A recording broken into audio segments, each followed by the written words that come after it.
High friends, welcome my সোমার্স হেসেল। আজকে বানাবো ইলিশ মাছ দিয়ে, ইলিশ মাছের মাথা দিয়ে পুঁই শাক। প্রথমে আমি কড়াইয়ের মধ্যে তেল দিয়ে নুন হলুদ দিয়ে দিয়েছি, তারপরে আমি মাথাগুলোকে ভেজে নিচ্ছি। ইলিশ মাছের মাথা আমি এখন ভেজে নিচ্ছি। ভালো করে এটা ভেজে নিতে হবে। আপনারা পাশে থাকুন, আর রান্না ভালো লাগলে কমেন্ট করবেন, বেল আইকনটা প্রেস করবেন।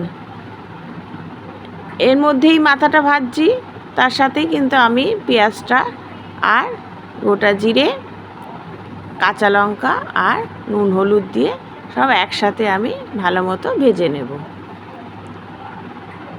মাথাটা সরানোর কোনো দরকার নেই, এতেই কিন্তু আমার পুঁই শাক রান্না হয়ে যাবে।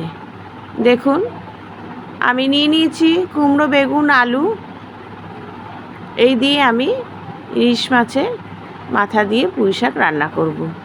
এরপরে এর মধ্যেই দিয়ে দিচ্ছি পুঁই শাকগুলো। পুঁই শাকের ডাঁটা পাতা সবই নেওয়া হয়েছে। তার সাথে দিয়ে দিচ্ছি হচ্ছে আদা। দেখুন, আমি ঢেকে ঢেকে রান্না করছি, যতক্ষণ না মজে যাচ্ছে ততক্ষণ কিন্তু এটা সাঁতলাবো। ঢেকে ঢেকে সাঁতলাবেন যাতে সেদ্ধটাও খুব তাড়াতাড়ি হয়। এতে আগেই জল দিয়ে দেবেন না, তাহলে কিন্তু সেদ্ধ হতেও দেরি হবে, রান্নারও সেই টেস্টটা আসে না। জিরের গুঁড়ো দিয়ে দিচ্ছি, দিয়ে ভালো করে আবার সাঁতলে নেব। আমি এই রান্নাটা কিন্তু আমি ঢেকে ঢেকে করেছি। তারপরে দেখুন সব একসাথে মজে গেছে, তারপরেই কিন্তু আমি জল দিচ্ছি। খুব পরিমাণ মতো জল দেবেন, খুব সামান্য জল দিলেই হবে, আগেই সেদ্ধ হয়ে গেছে। নামানোর আগে একটু চিনি দিয়ে ভালো করে মাথাগুলোকে ভেঙে ভেঙে দিতে হবে।